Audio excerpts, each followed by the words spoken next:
Thomas Paine, Thomas Paine, Thomas Paine, Sam Adams, Sam Adams, Sam Adams, Benjamin Franklin, Benjamin Franklin, Benjamin Franklin. These men spoke up for what they thought was right. From their courage came such documents as the Declaration of Independence and the Constitution of the United States. From their willingness to speak what was sometimes unpopular but right, we enjoy such liberties as freedom of speech, the right to keep and bear arms, and freedom of religion. There are those who still wish to oppress our freedoms, and there are still patriots willing to stand up and defend life, liberty, and the pursuit of happiness. Men like Zeb Bell, who honor our founding fathers and what they stood for. It's now time for Zeb at the Ranch, speaking up and defending your freedoms. Brought to you by Magic Valley Les Schwab Tire Centers and all of the other great advertisers on the program. And now, Zeb Bell. The following letter appeared in the syndicated column, Dear Abby. Dear Abby, my husband is a liar and a cheat. He has cheated on me from the beginning. Everyone knows that he cheats on me. He must have a girlfriend in every state. Also, since he's lost his job over 14 years ago, he hasn't even looked for a new one. All he does all day is smoke cigars, cruise around and shoot the bull with his buddies, plays golf, hangs around golf clubs and private clubs, while I am constantly on the road and have to work to pay the bills. Since our daughter went away to college and then got married, he doesn't even pretend to like me, and he even hints that I may be a lesbian. What should I do? Signed, Clueless. The response was as follows. Dear Clueless, grow up and dump him. Good grief, woman. You don't need him anymore. You're running for the presidency of the United States of America. Act like a president. Here comes Kate Smith. And God bless America. Good morning, everybody.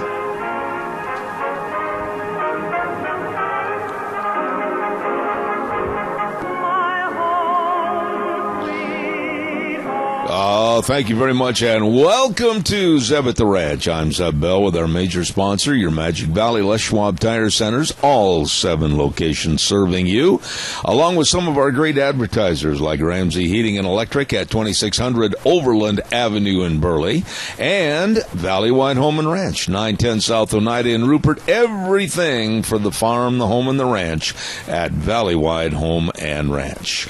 Right now, let's get to the phone lines and see if we have a caller with the Pledge of Allegiance. Go ahead, please.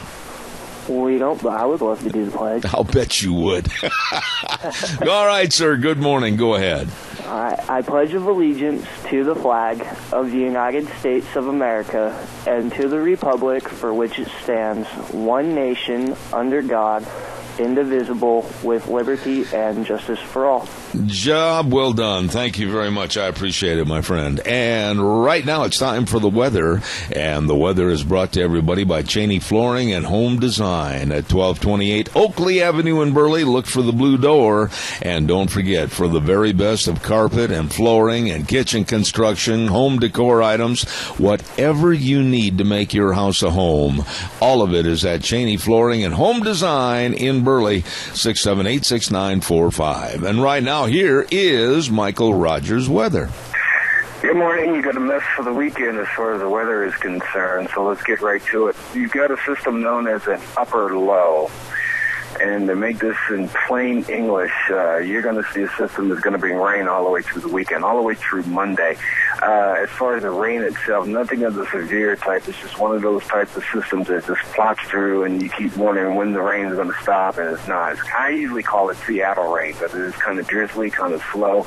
And that's the other reason for this system. It is very slow. It just does not move. It just kind of hangs around. So, all of that being said, you now know what's coming and why it's coming. So what are the temperatures going to be? You're going to be in the 60s all the way through the weekend. 68 will be the warmest, which will be for today. And then you get down to about maybe possibly right around in the mid-50s as you work your way towards the weekend. Winds are not also going to be a problem. It's just going to be a mess for the weekend. And we're looking to clear out of this thing possibly Tuesday or possibly Tuesday night next week. So other than that, have yourself a great weekend and enjoy the weather. It's the only weather you got. All right, Michael, thank you very much. Excellent forecast. Great job. Cheney Flooring and Home Design, 1228 Oakley Avenue in Burley, 678-6945. Look for the blue door. Really nice people. Hey, let's sell some cattle. Merv, come on in here. All right, a good set of steer calves. They're here to get $31, 1.5, 31, 1.5, and 32, 2.5, 3.5. Oh, that's the chant of the world's best auctioneer, Merv May, at the Burley Livestock Sale Yard, 1100 Occidental Avenue in Burley. The number to call right there at the office to get more information on the sale, 678-9411. Merv May, K-Droggy, Lance Udy. Sale time, 10 a.m. this morning. And right now we've got a partial list of some of the cattle coming in. Lamar Roach, holy cow, I didn't know he was back in our country. Over at Rogerson, bringing in 120 head of 550 to 650 pounders. Yale Johnson over at Laketown, lots of fun at Laketown. 16 head of steers and 20 head of cows. Oak Valley Dairy bringing in 35 head of cows, and they are expecting a great line of trailer line run coming in and unloading their cattle. So be there at 10 a.m. this morning at the Burley Livestock Sale Yard. Once again, 1100 Occidental Avenue in Burley, and the number to call, 678-9411. Merv, sell those steers. All right, a good set of steer calves. They're here to get $31, 1.5, 31, 1.5, and 32, 2.5, 3.5, 134, 4.5, 5.5, 135, 50, 135, and I sell them $35. Zeb Bell, get the bottom again. I'll tell you what, don't mind that. It's a good price. Hey, listen, I've got a couple of notes here I want to get on the air this morning. First and foremost, prayers and thoughts go out to a wonderful, wonderful lady. We really appreciate everything she does at Lunch Bunch, helping Russell Smith.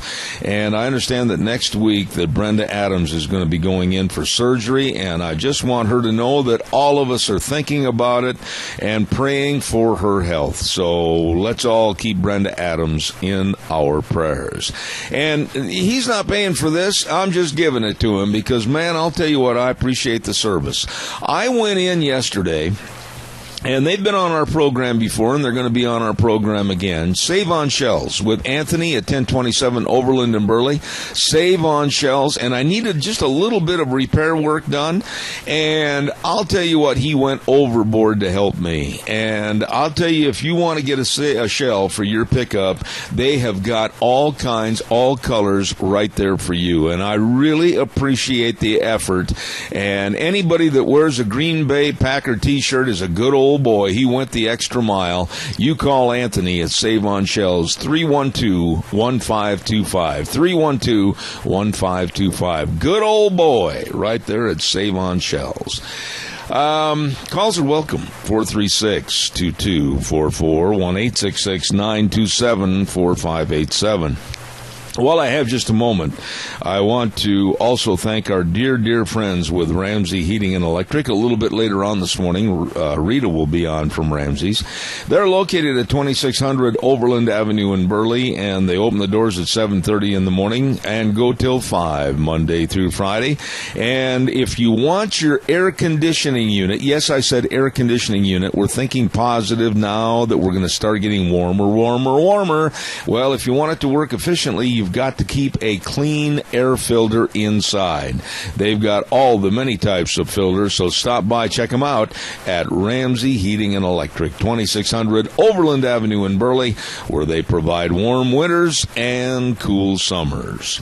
Also, I want to say this before we get started on our first topic this morning, that we are so blessed to have the cream of the crop, and part of the cream that rises always is Valley-Wide Home and Ranch at 910 South Oneida in Rupert. Sean and Mandy, their whole crew over there, excellent people. And by the way, they want me to remind you they've got lots and lots of chickens. Here a chick, there a chick, everywhere a chick, and all the feed, the housing, anything you need to raise your chickens.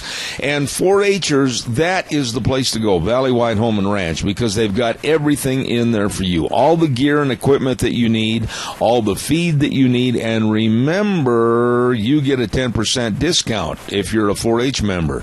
And they've got an excellent fishing department there. Man, I could go on and on and on. They've got it all for you at Valley Wide Home and Ranch, 910 South Oneida in Rupert.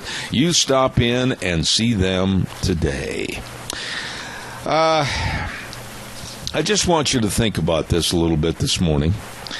And I'm going to be very, very blunt.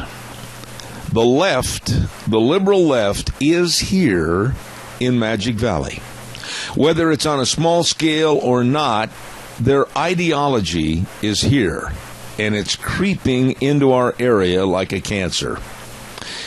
Now, their goal with the liberal left is to separate, divide, anarchy, chaos, degrade laws and regulations, lower morality right down to the gutter. And it's a design plan to take down America. Now, don't you think for a minute, not even a second, that it's not here and it's not happening, because it is. I was extremely mad, and I make no apologies for my being mad. I want to say that up front. Over the frivolous, stupid, hurtful warning that was given to Cassia County schools from the ACLU. That infuriated me. Now, you're probably asking yourself why I am so upset about what happened over Declo. Well, there's a couple of reasons. Number one, back in 2007, when the imbecilic Democrats in this area thought I was a racist against Obama, and I did not want him to become the nominee for president of the United States, let alone to say I didn't want him to be president. At the same time, I was backing and advocating, as you remember, Condoleezza Rice. But they sent the ACLU into the fire, and lots of things were written, lots of things were said, and it really was damaging for a time to me and my family.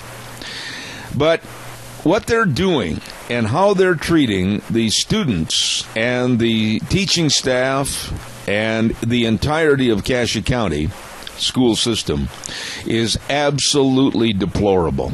I will say this, and this is only from me. I'm not going to acknowledge anybody else's name in this because it's just me. There should be a dress code for graduation. There should be a proper boy wear and a proper girl wear. And if you, after 12 years of school, can't figure out who you are or what you are, you need to get psychological help.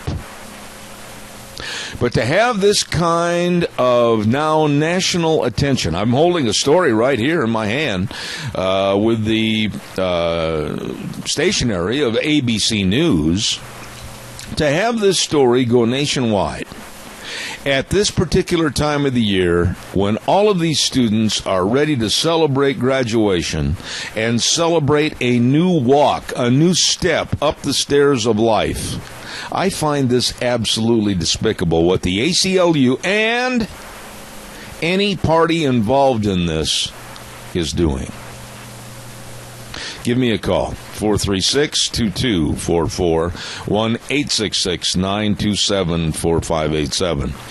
While I'm waiting for your call that better be coming in, this is very important. It's time that we all stood up and said enough. Get out of our schools, get out of our life, get out of here. We're going to have rules, regulations, and we're going to maintain a semblance of ladies and gentlemen. Don't forget Berry Equipment and Rental. And they have the equipment for any job to get it done right. And as I mentioned last week, I believe it was on the program, we had one of the brand new salespersons from Berry Equipment and Rental, Will Janes. Good old boy. And he's over in the Burley location, and he'll talk to you all about Doosan, Bobcat, and the Coyote lines. He knows all about what they can do and how they'll get it done. The best is now even better at Berry Equipment and Rental. And they've got 3 locations, Addison Avenue West in Twin Falls, South Lincoln in Jerome, and 159 West Highway 30 in Burley, Berry Equipment and Rental. Also, real quick, and then I want some calls on what we were starting to discuss. I want to say thank you to Denny's Restaurant. And thank goodness my wife and I were having a conversation about the next lunch bunch, and it just jumped up on me so quick. Next Thursday, the 21st, is lunch bunch for May already. Holy buckets! And it's going to be at Denny's Restaurant, 611 Overland in Burley, the home of Zeb's Lunch Bunch. And everybody gets there in the room, and we just pick out all the great, delicious, wonderful menu items. It's fantastic. You're going to love the service. You're going to love the food. Breakfast, lunch, or dinner at Denny's Restaurant, 611 Overland in Burley, and their new location at 291 Pole Line in Twin Falls. All right, give me a call. I'd like to hear from you. 436-2244, 1-866-927-4587. You know, what really is so hurtful about this whole situation is when we had Debbie Critchfield on the program yesterday and found out that the ACLU, American Civil Liberties Union, had not even formally, in any way, shape, or form, addressed the issue with the principal parties of the Cassia School District. And to my knowledge, they haven't yet. But they released this warning of discriminatory dress codes to the media first. That shows to me the cowardly, backstabbing way that the ACLU works. And I ask you, what is wrong with having rules and regulations in your school system? What's wrong with having rules and regulations in your workplace? What's wrong with having established dress codes? What's wrong with saying boys will wear a tie, a white shirt, slacks, shoes? What's wrong with saying that girls will wear a dress, etc.? What's wrong with that? Please. And now the ACLU trying to make everything a mockery with the saying that we can't have any more enforcing of gender stereotyping policies. Ladies and gentlemen, what's wrong with us that we're not standing up and telling the ACLU to go, well, you know where we want to tell them to go. Calls are welcome. Please give us a jingle. And I really feel a sympathy and a compassion and an empathy for all the students that are just waiting and relishing the moment of graduation, and their families that are coming in from out of the area and everything. God bless them. And I certainly hope that this story with the ACLU and one complaint doesn't tarnish the graduation ceremony. Give me your opinion. 436-2244, 1-866-927-4587. Again, while I'm waiting for your call, I want to remind everybody the Mini-Cassia Relay for Life is going to be held at the Cassia County Fairgrounds on Friday, June 19th and Saturday, June 20th. And Vicki Cole, very nice lady. You can contact her and get more information at vicky.cole@cancer.org or call her telephone number at 260-0436. 260-0436. Mini-Cassia Relay for Life, garnering funds to help fight the dreaded diseases of cancer, and a very worthwhile cause. Please remember the Mini-Cassia Relay for Life on June 19th and 20th at the Cassia County Fairgrounds. All right, give me a jingle. 436. Don't be quiet out there. Thank you very much, caller. Good morning. You're on the air. Hi, Zeb. I agree with everything that you're saying. There are special times in our lives when we need to realize that they should be honored and respected in the way that we dress. Absolutely. Graduation is one of them. Absolutely. This disrespect that we have for each other and for ourselves is like the reason why our country is in the shape that it is in today, because we have let these minorities, thinking that we're being what our Heavenly Father wants us to be. Our Heavenly Father wants us to stand up for what's right. Let me just inject something. There are even stupid, frivolous cases, and by the way, caller number 2, stand by. I'll be right there. Don't go away.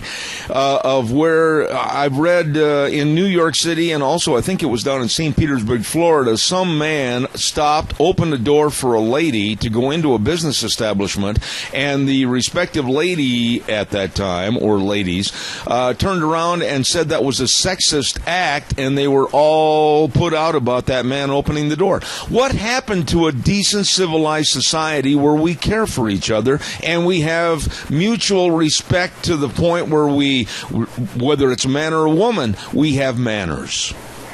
The parents are not teaching the children what they should be teaching them before they ever start school. Amen. Amen. God bless you for your call this morning. Thank you very much.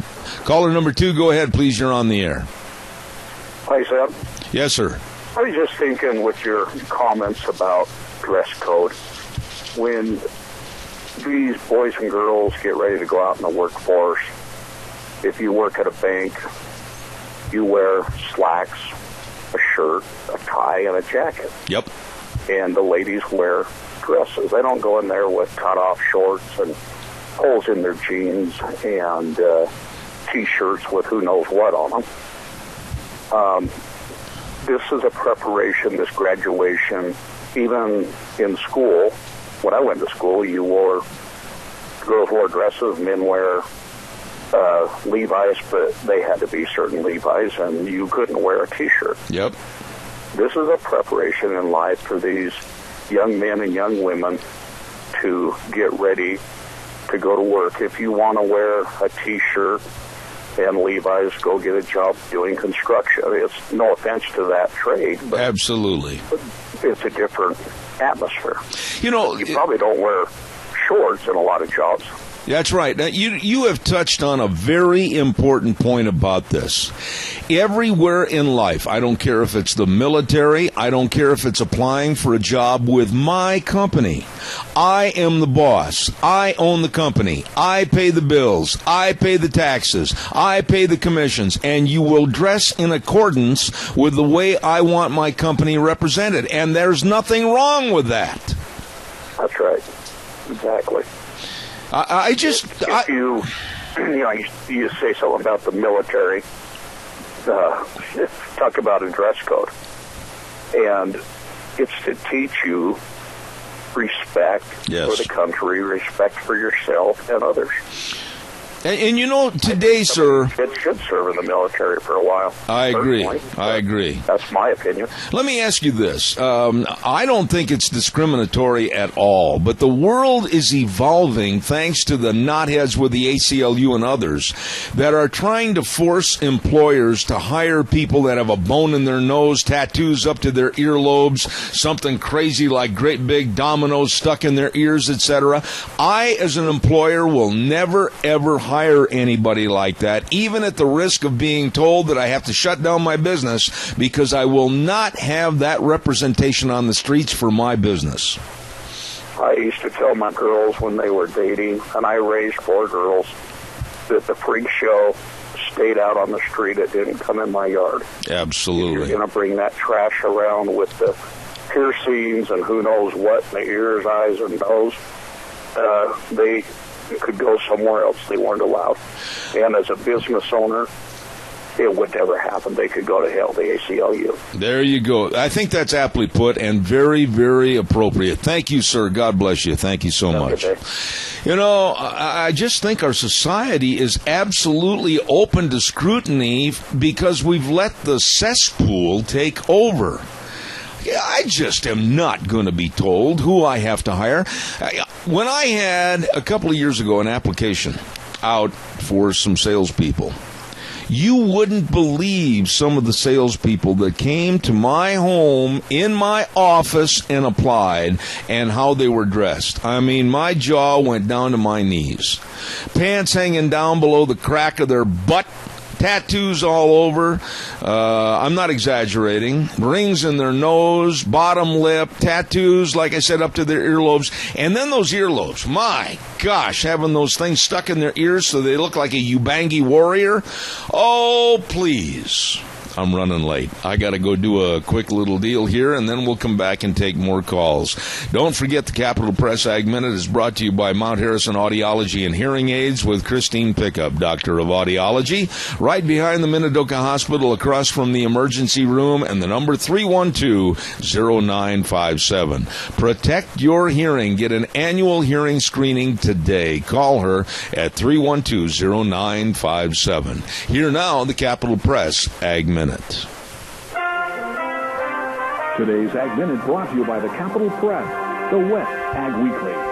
Grocers are expecting a disruption from online sales in coming years, but experts say the shift will likely profit farmers and food processors. The transformation of the overall retail world, driven by such companies as Amazon, will affect the food industry at a time when grocers are already facing pressure to consolidate, according to experts at a recent executive forum organized by Portland State University. While the looming changes are causing anxiety among established retailers, the creation of new sales channels is expected to loosen their grip on the market to the benefit of suppliers, experts say. With more ways for food producers to reach consumers, the market will be more transparent. Major grocers won't be able to exercise as much buying power as they do now. For the Capital Press Ag Minute, this is Brandon Tenner. For more agriculture news and information, turn to the West Ag Weekly, the Capital Press, and CapitalPress.com. Thank you very much, Capital Press, and brought to you by Mount Harrison Audiology. And, of course, they're located over in Rupert, right across from the emergency room at the Minidoka Hospital. And the number to call for a hearing screening and find out if you're having hearing problems, call 312-0957. By the way, too, I want to remind you, every Monday we give away a half dozen cinnamon rolls, compliments of Sophie's Chatterbox at 530 East Street in Rupert. Oh, they are so good. So be listening at 8:31 on Mondays for the question of the week for Sophie's Chatterbox cinnamon rolls, the greatest of breakfast, lunch, and dinner at Sophie's. Open 6 to 6 weekdays, 6 to 2 on weekends. Really a great place to eat. Calls are welcome. 436-2244, 1-866-927-4587. Deanne just handed me another note from another media source that is carrying this story about the ACLU warning schools of quote-unquote discriminatory dress codes. And I just do not understand what the problem is. You're having a graduation. You don't want it to look like a beach party. You don't want it to look like a bunch of protesters in Baltimore. You want it to be a graduation. It's a very memorable, family-filled event. And I absolutely will stand behind the Cassia County school system, or any school system, for standing up to and poking their nose right into the face of the ACLU and saying, butt out. You know, the gentleman that called just a few minutes ago said it very well, that graduation is really the next step into life, whether it's college or whether it's getting a job. And realizing that there are rules and regulations that you have to follow if at all you're going to try to make a success out of your life. You want to lay around and garner in all the welfare. You want to lay around and absolutely be a worthless, no good, amoebic cell. Just go ahead and do it. You can wear whatever you want. Wear your thongs and a little bit of cutoffs and a T-shirt that looks like the rats ate it for about a year. Go ahead, lay around, do that. Put your tattoos on, put the bones in your nose, everything else. But you're not going to get hired. You're going to waste your life, and it's going to be a worthless 75 to 80 years for nothing. I wouldn't hire you. I know a lot of people that wouldn't hire you. They wouldn't even take your application, as rightfully so.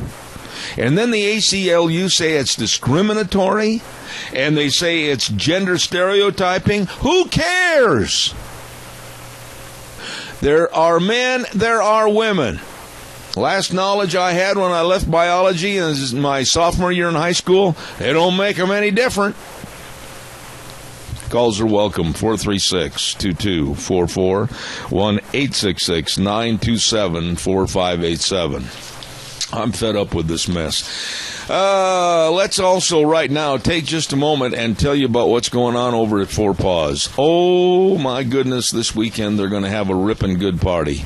A 10-year anniversary open house, as a matter of fact, and it's going to be this weekend, May 15th and 16th. Yep, and 11 to 4 at 370 West, 200 South of Rupert. Number to call, 438-4444. They're going to be serving hot doggies and drinks and gifts for everybody and lots of giveaways and door prizes. All of this and more at Four Paws Bed and Bath. 10-year anniversary party this weekend. Don't you miss it. Good morning, caller. You're on the air. Zeb, I can barely hear you, but... hold on just a second. Hold on, caller, just a second. ACLU, there was an article in this free paper they threw out yesterday about that Sierra Norman girl from Declo. Mm-hmm. And sometimes maybe they do something good, because I saw red when I read that article. And 2 pages in front of this one article, she was getting an award from a group for achievement. And then 2 pages in, she wasn't allowed to run for student body president because she took too many dual classes. Now, dual classes is when they can take college classes while they're going to high school and lessen their bill and time spent in college.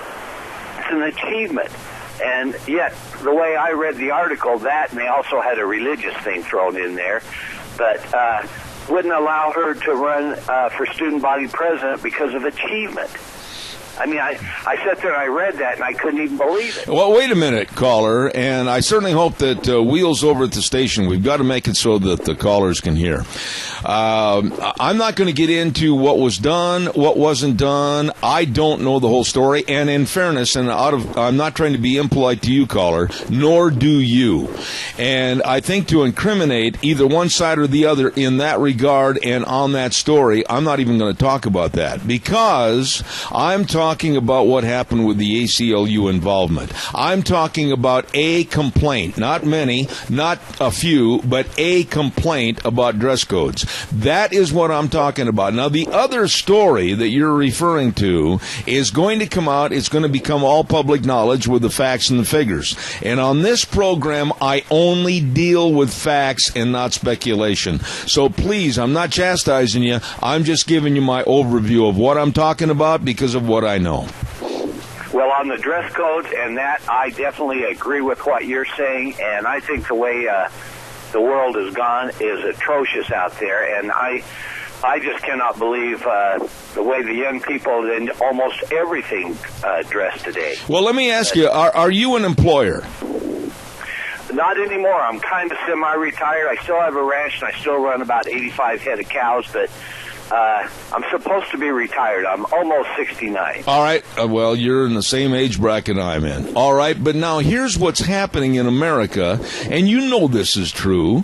Little by little, brick by brick, step by step, ACLU and others are trying to tear down any regulatory laws or anything connected with employment. Anything goes, and our whole society is being degraded because of a lack of laws and regulations. And I, for one, will not hire anybody that's not going to represent my company the way I want it represented. You know, I'll tell you a little story. In my younger years, when I graduated from college, I started in banking. And I lived in Boise at the time. And I laugh at things today because I was not allowed to wear a sport coat. I had to have a white shirt on with a suit, and they preferred a vest. Mm-hmm. And that was the way we had to dress in Boise. Boise was very dressy at the time. Yes. And it's evolved today to where some of the employees look like they don't even wash their face in the morning. You know, I'm chuckling because I just ran into an employee, I won't even mention the business, the other day, that looked like this particular person was a girl, and she looked like she'd just been dragged through a keyhole. Well, I sympathize with you on that, and I agree. And my wife and I, we discuss this all the time. And I tell my wife, I say, when you see an attractive, nice-looking lady or girl today, you do a double take, because The average one just does not look that sharp anymore. You know, it's like no personal pride. You use the word sharp. Guys probably the same way. Me being a male, I notice the females more often, but they definitely don't look like they did when I was growing up. Amen. Amen. Appreciate your call, sir. God bless you. Have a good day. Thank you. You too. Bye. Thank you. Calls are welcome. 436-2244, 1-866-927-4587. I don't want any of this garbage, and that's what it is, from the liberal left that says, oh, well, you know, people should be allowed to do this, and they should be allowed to wear that. And then the ACLU director, Richard Epping, saying that, why, you can't enforce gender stereotyping policies. My mother and father have both passed away. And my dad and mother, strong Germans, raised in a German household themselves, and I raised in a very strong German household. To think that this would be going on today, that rules and regulations can't tell boys to wear a nice white shirt and a tie or girls to wear dresses because the ACLU says that's gender stereotyping, they would roll over in their graves. Caller, stand by. I'm going to be right with you. Please, I got to have just a moment here. Penetron Soil Conditioner by Maisie has a 21-year proven record of increasing yield and quality of all Idaho crops, speeding germination, reducing crusting, improving stand, stimulating root growth and microbial activity, and building soil structure. And saving water, and that's another big money saver. Penetron Soil Conditioner by Maisie. And, of course, increasing your crop's performance with a proven soil conditioner. It is Penetron by Maisie. Now, get the original, not the cheap imitations. And contact your crop advisor today to obtain Penetron Soil Conditioner by Maisie. Really, really good. Oh, by the way, too, don't forget Dr. History on Tuesdays. Dr. History on Tuesdays is brought to you by Minnecasia Sales, 1321 East Main Street in Burley. Old Zacatau and the rest of the great crew right across from the airport. 878-2091. That number again, 878-2091. Whether it's carpet, whether it's windows, whether it's roofing, everything, and along with Tartar Farm and Ranch equipment at Minnecasia Sales, bringing you Dr. History. Good morning, you're on the air. Hey, Hoss, this is the chief. Yes, sir. Hey, everything's looking pretty grim.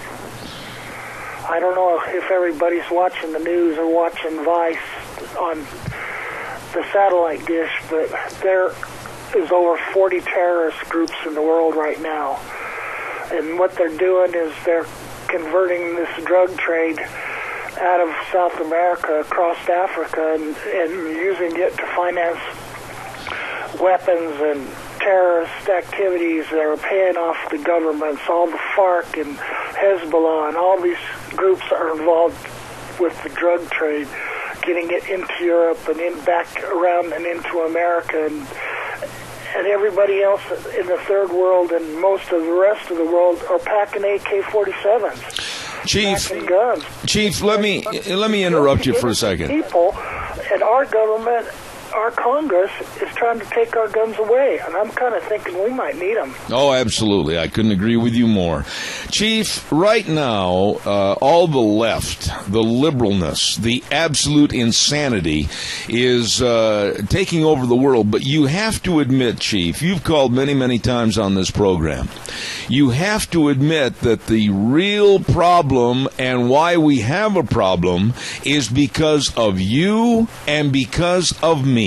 We haven't been vocal. We haven't stood up. We haven't demanded. We haven't beat our fist on the wall. We haven't absolutely told everybody in charge, clean up your act now. And might be past time, but I'm asking you, all of us need to stand up and demand better in this country. Well, Congress is our worst enemy. They've got us $17 trillion in the hole, $100 trillion unfunded liabilities, and it's all about self-serving. They could care less about, seems like they could care less about the people in this country. And I think it's going to come to fruition here pretty soon. I think it, maybe not in the next, maybe not in my lifetime, but I things are looking horrible in the rest of the world. It's a narco state. It's all about drugs. All right, Chief, I'll tell you what, I agree with you. You and I have had differences of opinion, but I think you're spot on this morning, and I do appreciate your comments. I've got to get a weather in. Chief, God bless you, man. Thank you. God bless you. Thank you. Time for the weather, brought to you by Ramsey Heating and Electric and Lennox Home Comfort Systems. Whether it's a gas furnace, an air conditioner, or a heat pump, you and your family will enjoy the comfort. All you have to do is call them at 678-0459. Ramsey Heating and Electric and Lennox, warm winters and cool summers. Here now, Michael Rogers weather.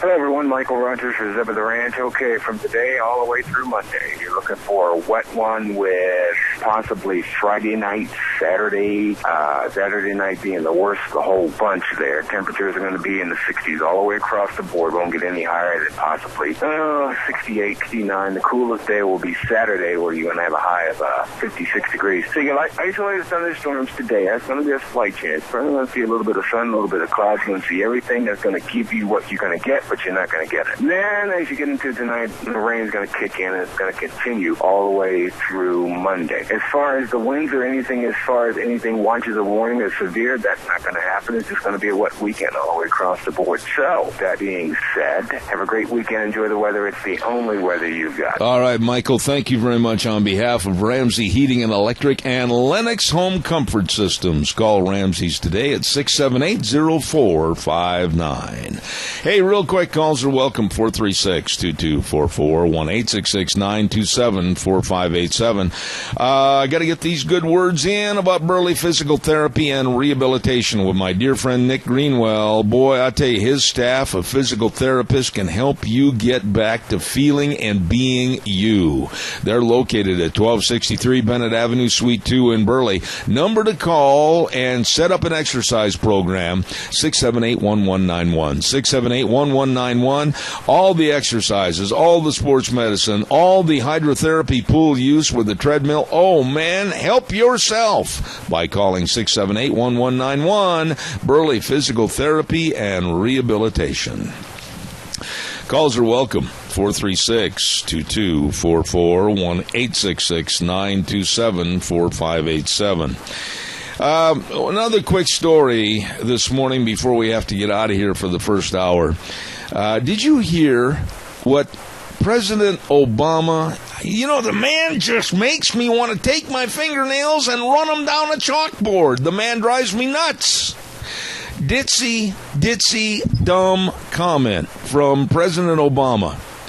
Here's a guy that supposedly hates the rich and wants to tax them out of existence, but yet he goes all over with his fundraisers when he should be staying at home and paying attention to the world affairs. Yesterday, when he was being asked in a kind of a semi-news conference, he wants to take a lot more money in taxes away from the rich, the wealthy. And then he called them this. He said that the wealthy in this country were society's lottery winners. He made the inference that they, the wealthy, didn't work hard for their money. They were just lucky. They were society's lottery winners. You know something? I'm not a wealthy person. I never will be.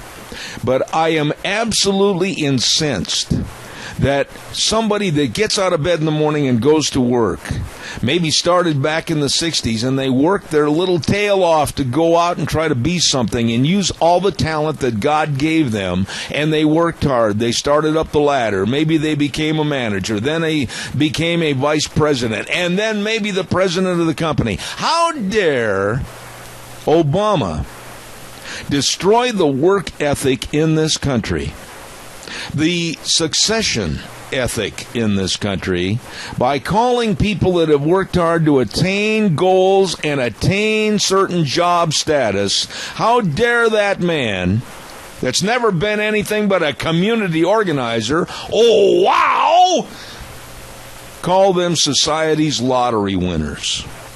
Think about it. How repulsive. Calls welcome, 436-2244, 1-866-927-4587. While I'm waiting for your call, don't forget Streamline Precision at 120 South, 100 West of Burley, right next to Dot Foods. Tim Vaughn at 431-7314. Call them today. By the way, Tim's going to be on our program later on this morning. And Streamline Precision, they can help you, too, with all your dirt hauling needs. They've got the great big side dump trucks. And farmers, if you need to get all those big rigs from Field A over to Field B, hey, they've got the big rigs to haul your farm equipment around, too.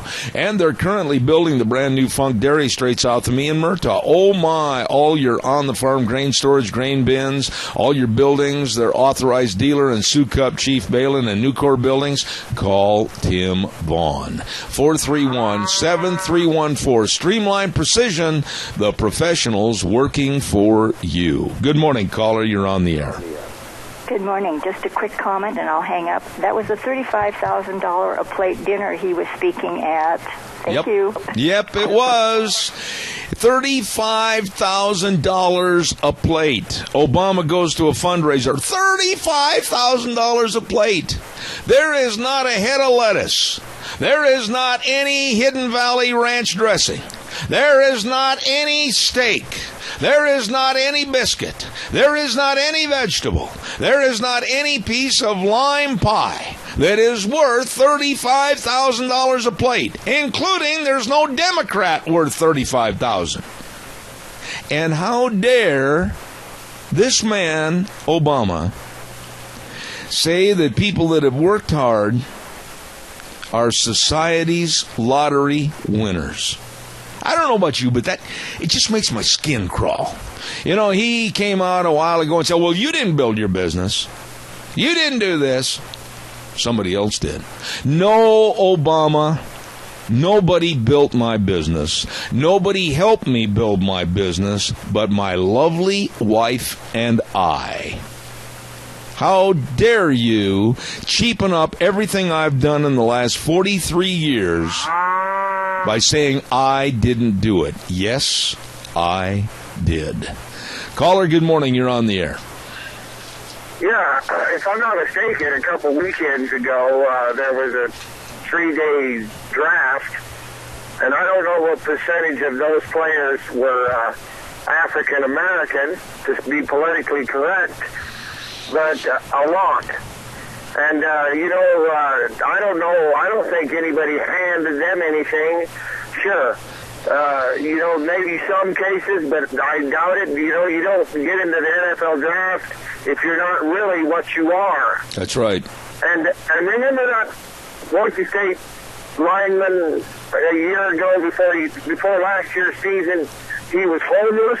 Yep. And he managed to get a position on the Boise State football team, but he was homeless before that? Yes. Now, where was Mr. Obama when he was supposed to be helping his brother?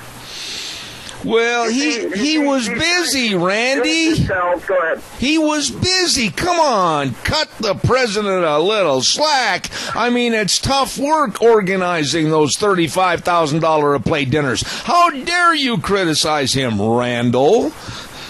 Well, I tell you what, what's tough work is dividing the country, and in some cases we're not going to be divided, and whether or not it's Michelle, Valerie Jarrett, and Barack huddled together in a room trying to figure out what's going on. Yeah. Or, of course, when 50 kids, black children, beat hell out of a one white guy, and you know what I'm talking about. Yep. Those three are jumping for joy and loving it. And you know it. But it's a sorry situation. Go ahead. Yeah, no, you hit the nail on the head this morning. But, I don't know about you. I don't know about your income. I don't know about your job. It's none of my business. But you know something? When you're out there working in the cold and you're driving nails or sawing wood or whatever, nobody's doing it but you. And for this president to say that people that are wealthy and people that have attained a job status or people that have owned a business were society's lottery winners, I am so offended by this man. Words that I'd like to express I can't use on the radio. You know what? In the early 1900s, what did we do? we came here. There was one guy standing here looking at the sagebrush, and he says, well, I've got 150 acres. What am I going to do with it? Yep. And now look, we busted this thing out of the brush, built an irrigation system, created an industry, created cities, towns, and then they come along and say, well, we're going to tax you, and we're going to regulate you. Yep. We did do it by ourselves. I mean, my ancestors did, our ancestors. Absolutely, Randy. I appreciate your call. God bless you, man. Thank you so much. He's right on. He's right on when he says that. Everybody should be. I know every single person that is an advertiser or a sponsor on this program. Every single one of them. Advertisers, owners, or workers, they've worked hard to attain what they have. And I respect each and every one of them. How dare our president denigrate what they've done and say, well, you didn't build that business. Or if you're wealthy and have built kind of a little dynasty after all these years of hard work, well, you're society's lottery winner. That repulses me. Don't forget our Magic Valley Les Schwab Tire Centers. Of course, 7 locations serving you with a free pre-tip. I did it. Free pre-trip safety check. Oh, my. Hey, I'll tell you what. They are always looking out for you to make sure that safety is number one. You bet they'll have tire inspection, tire pressure check, visual inspection of the front end components. They'll check everything to make sure that your four-wheeled wonder is safe and ready to go on the highway. And if it needs brand new tires, they've got a lot of their tires on sale, like the Ultra Z900, long tread life, smooth, quiet ride, ready to go for you. And the best in brake service. I know that for a fact. And of course, front end alignment, shocks and struts, it's all there. At your Magic Valley Les Schwab Tire Centers with Lane and Rupert, Dave on Blue Lakes and Twin, Mike and Buell, Mike and Jerome, the Twist family and Paul, John on Pole Line in Twin Falls, and my old buddy Randy on Overland and Burley, your Magic Valley Les Schwab Tire Centers. Caller, 30 seconds max. Go ahead. I'm going to have to cut you off real fast. Go, please. Okay. I want to say, yeah, Obama, you tell these guys that worked in the coal mines that have black lung and that just to survive. You tell me about the farmer that's missing an arm that's got caught in a piece of equipment, a welder that's been burned, these cowboys that have fat backs.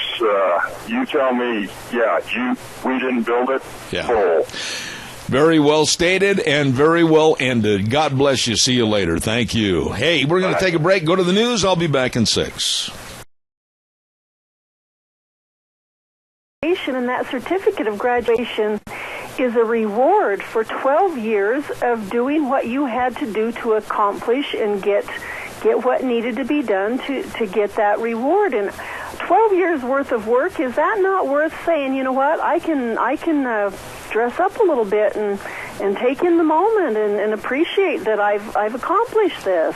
But you know, the left and the ACLU and the separation, dividing, the anarchy, the chaos, the degrading and getting away from laws and regulations and lower morality to the gutter, it's all a planned plot, and nobody's going to change my mind on that.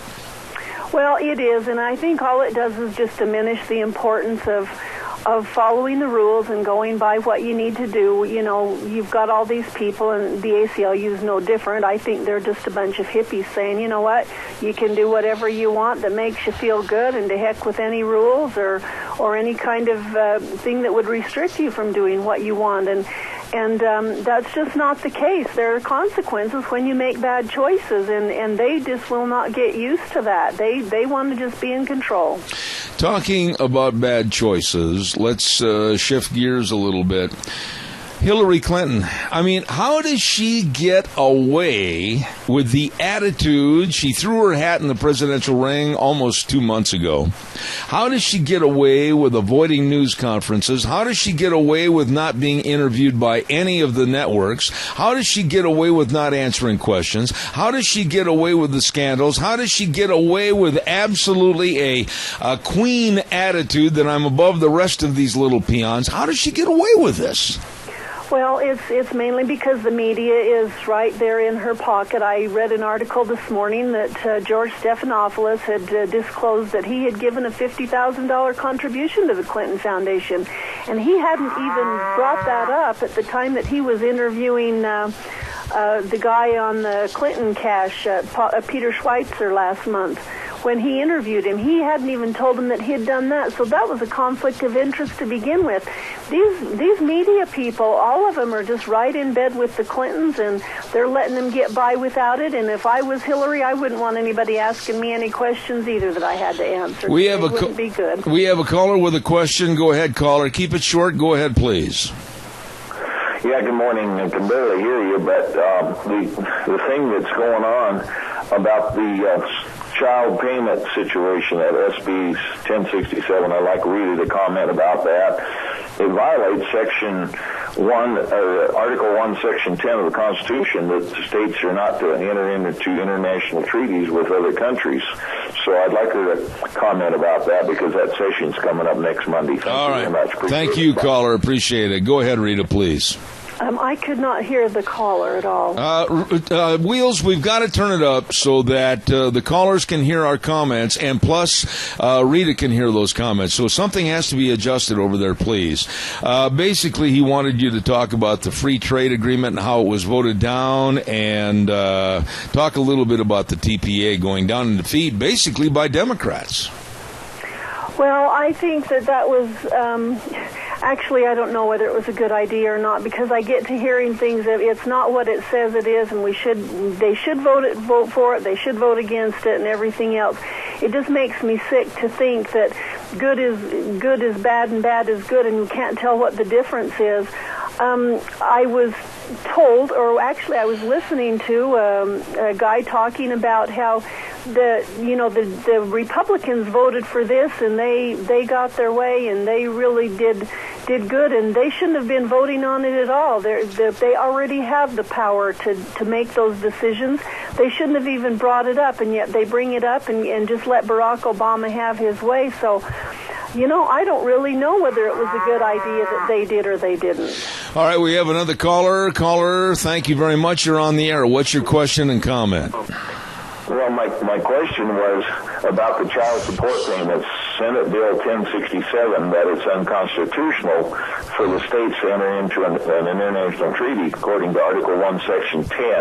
I don't know if Rita can hear. Article 1, Section 10, this child support payment situation on the special session, and why it's bad that we enter into that. That's my question. Okay, I misunderstood. If she can't. I misunderstood. Thank you very much, caller. Rita, did you hear that comment?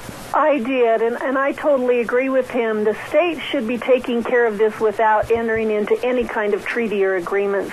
If Idaho has some people that they need to chase around and get them to pay child support, then they need to take care of it. But when we enter into these agreements with the feds, or even into some of them even end up going to the UN, we are just asking for trouble, and we've got no business doing that. We have sovereign states' rights, and we should deal with them. Rita, your business, Ramsey Heating and Electric, is very indicative of what I'm going to talk about right next. The Ramsey family started this business over 50 years ago and built it up, all the employees, etc. And how did you feel when you heard the comment a couple of months ago from the Obama administration, well, you didn't build that business, somebody else helped you? And then yesterday, Obama said that he wanted more tax money from the wealthy in America because they were society's lottery winners. They didn't work hard for their money. It was basically handed to them. What are your thoughts on this type of verbiage from the president? Well, actually, I think he's looking in the mirror when he makes that comment about the money just being literally handed to you, because that's what has happened with him. He hasn't worked a day in his life, and look what he's had handed to him over all the years. And I'm not positive about this, but I would be willing to bet money that as time goes on, and if you were to actually investigate it and follow the money trail, you would find that there's a lot of these the green solar and battery people and all of those who actually went broke, I'll dare bet you that money funneled back right into his pocket that he doesn't even have to claim. And he thinks that everybody else is doing that too, and that's not true. There's been a lot of us that have gone through a lot of bruises and bumps and potholes in the road to get around and keep our businesses going. And it was us that built them, and it was us that have spent all the hours and all of the things that need to be done and take the risks to make it work. I couldn't help but think when he was saying those things, I saw that comment, he stuttered and he stumbled, and it was like he didn't even know what he was going to say, and it was kind of like, and he just sounded so unpresidential. It was just stark to any other president that I've seen in a long time, and I'm just thinking, this guy, he just doesn't get it. He is not prepared.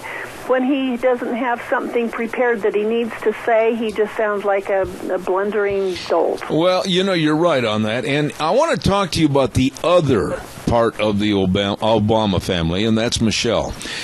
She recently has been giving some commencement speeches, and quite frankly, I've got a copy of the one, and she always is playing the race card, always the sympathy card, always the reparation card, always that we're the downtrodden card, and I guess I'm a little bit prejudiced against her because I would think that the First Lady and or the President himself, if they're asked to do a commencement speech, they would be uplifting, and they would tell the audience that America has a lot of opportunities, and if they work hard, they can go and achieve something. But to me, their speeches are saying, well, if you can't make it, just go on welfare and live the rest of your life as a gimme, gimme, gimme.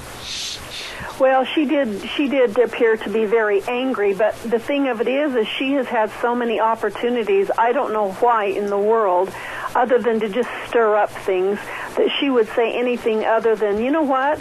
My husband, who didn't do anything special, and he's black, and he had a lot of the same hurdles that you had to jump over, and he became President of the United States. Just look what possibilities there are out there for you.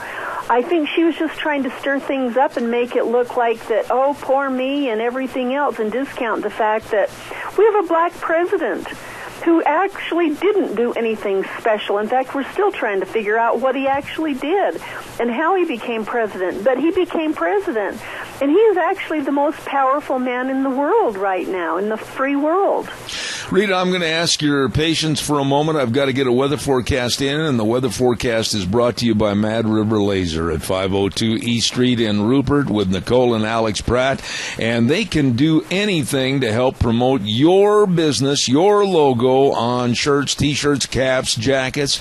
And they can make all the pens. They can make all the car magnets. They can do anything, and it is really something. I really appreciate their work. I've got so many things here on behalf of my business that they've done for me. They are special. Mad River Laser, 502 East Street in Rupert, 436-2293. Here now is Michael Rogers' weather. Hello, everyone. Michael Rogers for Zeb of the Ranch. Okay, from today all the way through Monday, you're looking for a wet one with possibly Friday night, Saturday night being the worst of the whole bunch there. Temperatures are going to be in the 60s all the way across the board. Won't get any higher than possibly 68, 69. The coolest day will be Saturday, where you're going to have a high of 56 degrees. So you got isolated thunderstorms today. That's going to be a slight chance. We're going to see a little bit of sun, a little bit of clouds. You're going to see everything that's going to give you what you're going to get, but you're not going to get it. And then as you get into tonight, the rain's going to kick in, and it's going to continue all the way through Monday. As far as the winds or anything, as far as anything watches a warning is severe, that's not going to happen. It's just going to be a wet weekend all the way across the board. So, that being said, have a great weekend. Enjoy the weather. It's the only weather you've got. All right, Michael, thank you very much. On behalf of Mad River Laser, 502 East Street in Rupert, 436-2293. Rita, there is talk right now that we're going to be seeing a application for a huge, not a small, not a minuscule, but a huge gas tax increase. We have just seen gas prices come down to the point where we can afford to go out to eat, we can afford to take Johnny to go get a new pair of shoes, we can afford to go see Grandma, and now the government wants to stick a huge, there's been talk about 50 cents to maybe even $1 gas tax put on the existing price of fuel and run everybody right up in cost again. What are your thoughts about this?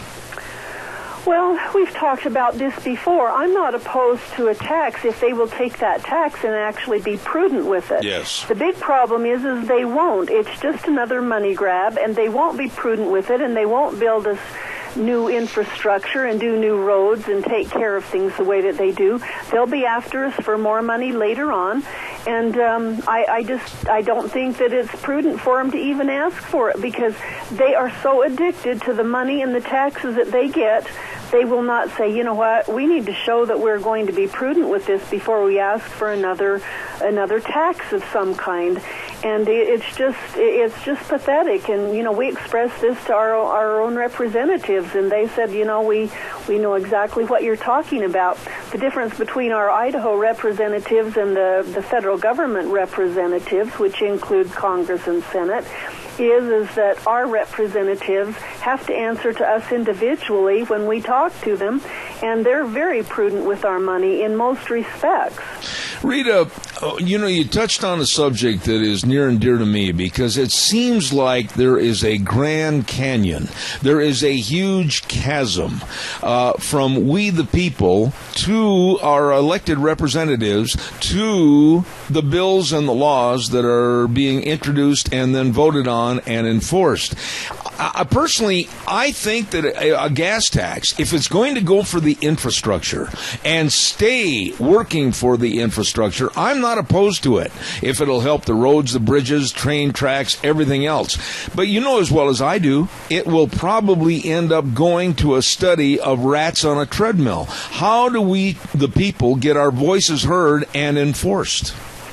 Well, that's the big thing, is we have to make our voices heard, and if we're not contacting our Senate and our Congress and our representatives and letting them know what we think, they just figure we're okay with it. And that's the big problem, is that people are just absolutely sitting down on their thumbs at night watching TV instead of saying, you know what, tomorrow morning I'm going to call my congressman, or I'm going to get involved in something, or I'm going to attend some meetings and learn the things that I need to learn. How many people know what the Constitution is? Do they understand it? The Constitution is not a permission slip. It does not give us the right to meet or gather or have freedom of speech or freedom of religion or to carry guns.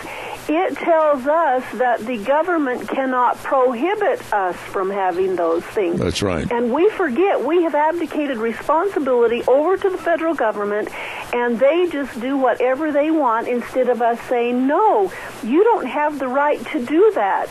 We can tell you what to do because you're the government.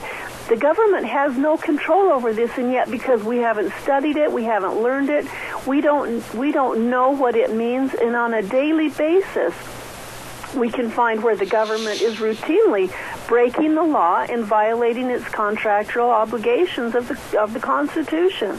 Rita, that leads me up to the last subject. We got about 3 minutes left in this segment. And what about the Tea Party? And what are they doing nationwide and also right here locally? Well, nationwide, they're gearing up for elections and looking to see those who would be the ones who, you know, we want to represent us, which are the ones who are for smaller government and smaller regulation and lower taxes.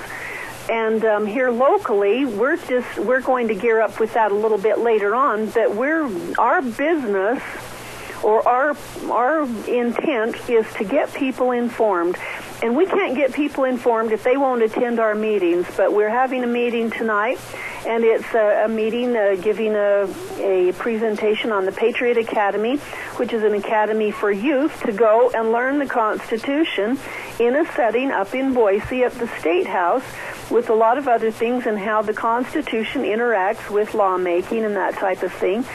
If people won't come to these meetings and learn, they're going to still be sitting on their thumbs thinking, man, this is a good ball game. Everything's going wonderful. And then one day they're going to look back and say, holy cow, what happened? Rita, let me ask you a question right there, if I may. What about having in-school assemblies for this kind of a program, the Constitution, etc.? Why can't the Tea Party organize like many other facets and go put on in-school assemblies and education seminars? We tried that. And when we went to the school to try to get it done, we were invited into the school. It was this very same people, the Patriot Academy, so that the kids would understand what it was. They liked the assembly. They thought it was really good. They were even invited to come back to the next one. And then they had a principal that had her nose out of joint and definitely not in favor of the Constitution, who totally invited them not to come, but only after they came to Burley from Boise. And so we went to the school board and talked to them about it. And they basically said, well, we can't really talk about it. We can't do this, so we'll have a private meeting. And we had a private meeting, and they basically told us, well, you can't really do that. They've only got so much time, and we don't have time for you. And yet in the same school board meeting, they had approved for a guy to come in and teach kids in a math class about how to get credit cards. So they've kind of got things all the way backwards, and they are not in any shape or form willing to let people like us do presentations on the Constitution. Why can't we force the issue? Why can't we on this program? Why can't I? Why can't others? Why can't we force the issue basically to shame them into understanding that civics and patriotism and our Constitution sure take preference over a credit card? Well, it's just all in the way that they're thinking. I don't know what they have against us, but I have gone to school board meetings and I've asked for time and scheduled time and everything, and when I have got up there, they have totally excoriated me for even showing up and having the audacity to even ask why we should ask them to attend to a meeting or something like that. The school board that is there now, totally disrespectful of the citizen who is paying their bills. And, you know, I think they take a lot of heat, but they are not open to any kind of suggestions that we would have, suggesting that maybe the kids get a little bit more information about the Constitution. We've been there and tried that, and they treated us like dirt. And, you know, I'm just not in the mood of going and fighting with them anymore about it. All right. Well, I know how you stand, and I'm right there with you. Hey, I am way over. Rita Ramsey, God bless you, and thanks for being on the show, and we'll see you next Thursday. Okay, thanks, Ed. Thank Have you. A good one. Goodbye. Bye-bye. Holy cow, I looked at the watch on the wall, and I said, oops, got to run. Hey, are you hungry?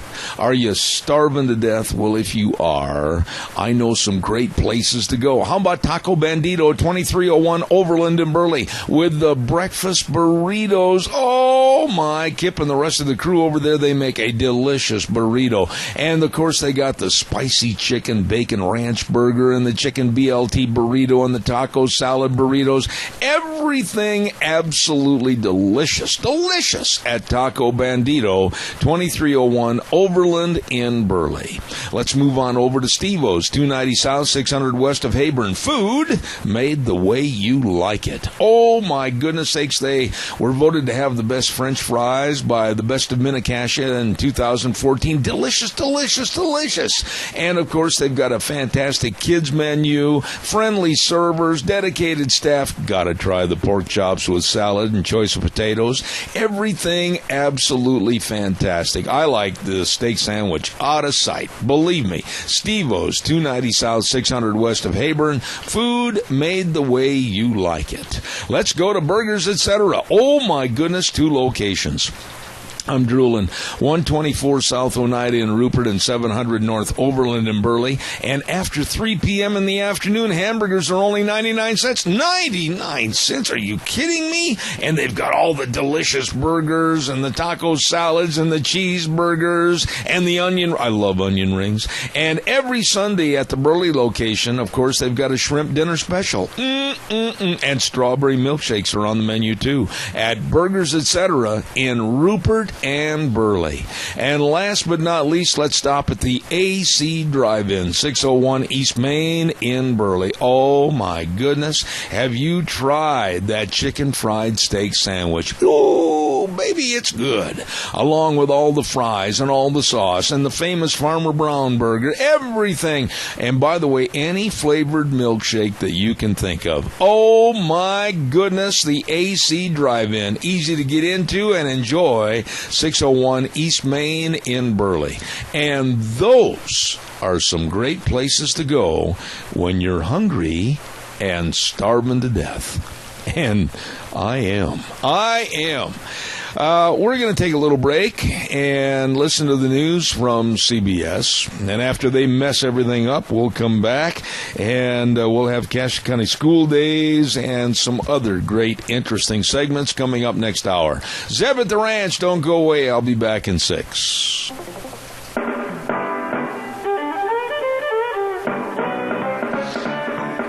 Oh, good morning and welcome back as we go into our third hour of Zeb at the Ranch, and we're brought to you by your Magic Valley Les Schwab Tire Centers, all 7 locations serving you, and of course some of our great advertisers that include Ramsey Heating and Electric at 2600 Overland Avenue in Burley, and of course our friends at Valley Wide Home and Ranch, 910 South Oneida in Rupert, everything for the farm, the home, and the ranch. We're going to have our next guest with us in just a moment, so stand by. But first and foremost, I want to remind everybody about the Chadwick Sports Grill. 139 West Main in Burley. And today they're going to have balsamic glazed steak rolls. Ooh, does that sound good? Served with veggies and a choice of sides, super salad. Balsamic glazed steak rolls at the Chadwick Sports Grill. I like that one. Great specials and, of course, great menu items. Super nice people and a really interesting environment at the Chadwick Sports Grill. 139 West Main in Burley. You stop in and see those good folks today, okay? Also, real quick, let's see, I got to get on my list here. I want to remind you about what's going on with our friends at Streamline Precision. And every hour on the hour, we always talk about Streamline Precision at 120 South, 100 West of Burley, right next to Dot Foods, as a matter of fact. Well, at about 10:45 this morning, we're going to have Tim Vaughn on the air, and he's going to be talking about the Relay for Life, so don't miss that. Tim Vaughn can be reached at Streamline Precision at the number of 431-7314. You call for estimates on anything you need built on your property. Streamline Precision is a family of companies providing construction, excavation, and fabrication services, and believe me, they've got vast experience in industrial development that includes dairies, feedlots, food processing, and all other types of business. Call them today, 431-7314. And they also have the big trucks to handle all your dirt hauling needs with the big side dump trucks. All of this and more with Streamline Precision, 120 South, 100 West of Burley, 431-7314. Well, it is time for Cache County School Days, and Cache County School Days brought to you by 2 wonderful businesses in the area. First of all, the Child's World at 1308 Overland in Burley. Most babies are born in August, so now is the time to prepare, and they're having their 14th annual Everything for Babies and Toddlers sale. And by the way, too, 20% off on hundreds of summer dresses and play outfits, $15 $99 up to size 7. You better get in there today. Free gift wrapping at A Child's World, 1308 Overland in Burley. And along with our friends at Ambulatory Surgery Center at 1344 Highland, the Ambulatory Surgery Center continues to be the place for life-saving colonoscopies, cataract surgeries, and, of course, hand and knee surgeries, all different kinds of surgeries, and save you money. That's right. Call 677-8888. That number again, 677-8888 for Ambulatory Surgery Center, 1344 Highland, along with A Child's World, bringing you school days in Cassia County. Let's go to the phone lines right now, and I believe that we have 2 students on the line with us, and they are from the Tech Center in Burley, Colby Saylor and Michael Daly. Good morning, guys. Are you there? Yeah, we're here. All right, well... Actually, it's just me. Colby Saylor's not here right now. All right, so who do I have on the line right now? And wait till I'm finished before you respond. Who do I have on the line? This is Michael. Okay, and who's and Colby. Okay, Michael and Colby. All right, thank you. Gentlemen, tell us a little bit about the Ford AAA competition in Burley and what it was all about, please. Well, it's a competition for students. They take a written exam, and then the top 10 students in the state with the highest two student teams with the highest scores will qualify for state. And they go to a university or such, and they work on a car that is essentially bugs. And we have to figure out the bugs and fix the car in a limited amount of time. All right, so it's a competition, and how did you gentlemen fare in the competition? We placed second out of the 10 teams. Okay, now 10 teams, and where were the other teams from, by the way? They were mostly around from Buell, Meridian, some teams up from North Idaho, and a few from Boise. Okay. And we got, actually I've got the list right here. We had the 2 from Burley, the Darrell Bennett Tech Center, Idaho Falls High School, Buell High School, Kootenai Technical Ed, Lewiston High School, Meridian High School, Payette River Regional Tech, and Rigby. Now, how long has this competition been going on? I mean, is this a relatively new event, or has it been around for quite some time? Actually, it's been a while. Been around for quite a while, and so. Yeah. Okay, and is there a cash prize that goes to the school and the winning teams, or how is that figured out? It's mostly scholarship winnings, but the first place team did get $500 to go to the individual students. All right, now they give you a car to work on, and did you have any cars or preparation for the test prior to the test? I mean, did you have some on-site education as to what to do before you took the test? A little. I've been in the automotive class for a little while now, and I took a few in the past years, but in reality, not really as much. But we did work on a car before the competition. Take us through, if you would, exactly what you did. I mean, when they said ready, set, go, what happens? Take us through the test competition, if you would.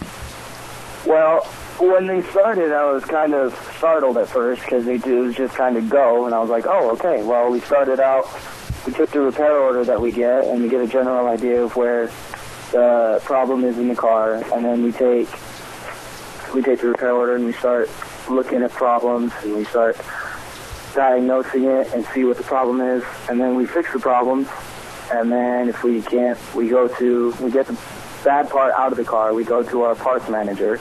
We ask them if they have this certain exact part, and if they do, they'll give it to us, and we have to replace it. I see. And so... And then, go ahead. Go ahead. And then after we get all the parts replaced, we start the car, drive it out of our little spot. We drive it to this point of no return. We stop the car. They ask if we really want to keep going on to judging. And we were sure, and we went on, and if you didn't want to, you could return back to your workspace and fix anything you wanted. But we went on to judging right after we fixed everything. So let me ask you this. You've got now, according to the article I read, you had about 90 minutes. Is that correct? Yes, that's correct. Okay. And they give you a problem, and they say, okay, guys, you got 90 minutes to fix it and diagnose the problem. And so that's not much time to try to figure things out. I'll bet you're running around like a couple of professors with your hair on fire. No, not really. I mean, towards the end, it was getting a little bit hectic. But, I mean, at the beginning, we were just nice and calm and getting things done really quickly. But do you have, when you're trying to find out what the problem is, what kind of diagnostic materials do you have available to you to do the testing? We usually have a little test light that we can use, or a VOM multimeter. We also did have a scan tool and a computer that shows us all the fuses and layouts and wiring diagrams that we could use to figure out where things went and what it would be like if it didn't work. Now, both of you that are on the air with me this morning, are you planning on staying in mechanics for a life's work? Colby is. He's planning on going to UTI. Not really sure yet, but I actually plan to go to. I want to go into a career with welding. Okay, now I'm actually probably this fall. I'm planning on going to UTI in Phoenix. Okay, and tell us a little bit about UTI. What does it do? What kind of a specialized school is it? And what do you hope to achieve and get into? So they offer several different programs, but the one that I'm planning on going into is automotive mechanics, and it's a 9-month program. They teach you everything about the car, from the steering and suspension system to engine performance and management, diagnostics, brake systems, everything like that, electronics, how the electronics work in the vehicle. Mm-hmm. And after you complete that first 9-month program, you can do a manufacturer-specific course that would be one through General Motors or Chrysler, Ford, BMW, any manufacturer. And usually after you complete that 3 to 4 month program, they will pay for you to take their course to get certified to work on their vehicles. I see. And then give you a job at working for one of their dealerships. Let me ask you both this question, and I'm sure that the automotive industry today probably is much more selective of the talent that they hire, because I would assume that with computers and everything changing literally from year to year with the different car styles, etc., that this is an ongoing education. Am I right or wrong? You're right. Actually, for example, UTI, once you take their course, they offer lifetime refresher courses, because, as you said, it's changing from year to year. The sensors and the computers, everything that goes into the vehicles, it changes every year, so you're constantly having to refresh your knowledge on it, Well, now, I'm sure both of you have had a chance to talk to your parents, and especially your dads and your uncles, etc., about this. Is there a wanting to get kind of back to the simplicity of the old days? In other words, with all this high tech, boy, it's really a mess and sometimes a big problem. Wouldn't it be a lot easier to go back like engines used to be in the past? Personally, I think so. I think that they should go back to how they were. But with the technology we have now, a big deal for a motor, in the 1960s was 100,000 miles. Now, a vehicle can go 300,000 to 400,000 miles just fine, and that's the standard for how long they expect a motor to last before it goes out. So they're a lot more reliable now than they used to be. It is a lot more complicated. I've got to ask you guys this, and I, of course, am not a mechanic at all. You have forgotten more about being a mechanic than I will ever know. And what do you think about the driverless cars of the future? Are you a little tentative about it, or do you think it might be a good thing? I honestly think that I like being the driver of the vehicle because it gives me kind of a feeling of what the car is doing, gets me connected to the car a little, okay. Kind of opens me up a little. Do you think it's a necessity for the future? Do you think this is something that they're really going to expand upon, or is it just kind of a shot in the dark to see what the public thinks about that idea? I kind of think it's just a shot in the dark. To me, in order for the driverless vehicles to work, it would have to be every single vehicle on the road, because the other vehicles, they're not compensating for what the other vehicles are doing. The driver that's actually driving the vehicle, they don't know what these cars that are driving themselves are going to do. Mm-hmm. So unless every single vehicle on the road was, doing the same thing and networking together, I don't feel like it would matter. You guys are indicative of the great young talent that's coming up in various fields, but I'm sure maybe we should take a little time right here, and you should thank your instructor, Randy Daniel, for the excellent job he must have done in training you so that you could end up so high in the state competition. Go ahead. Yeah, thank you, Mr. Daniel. Every year most years that he's taught, he's done very well in these competitions, and I think, that says a lot about him as a teacher. Okay. Yeah, I like thinking too. Well, I think maybe we could get him first place for his last year before he retires, but did the best we could. What was the problem with the car that you were told to fix? What was the thing that you had to find? We had multiple things to find, but towards the end, I think what was mentioned in the article was an air duct that we had problems getting out. Mm-hmm. And it just took us a little bit to figure out the way of the car and what had to be done to take it out. I see. Well, now, as far as both of you in the future, after school is all over, what do you hope to do? Are you going to stay in auto mechanics? Both of you, one at a time, please.